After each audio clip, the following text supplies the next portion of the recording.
இன்னைக்கு நம்ம எப்படி வந்து வீட்லயே இட்லி பொடி அ சிம்பிளா செய்யறது அப்படின்றத பார்ப்போம். அதுக்கு தேவையான பொருட்கள் அப்படின்னு பார்த்தீங்க அப்படின்னா, உளுத்தம் பருப்பு 2 பங்கு, கடல பங் கடலைப்பருப்பு 1 பங்கு, காய்ந்த மிளகாய் உங்களுக்கு காரத்துக்கு ஏற்ப நீங்க வந்து போட்டுக்கலாம். பெருங்காயம் 1 துண்டு வச்சுக்கோங்க.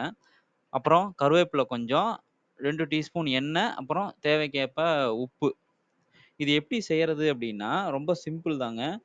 உளுத்தம் பருப்ப நல்லா வந்து வறுத்துக்குங்க.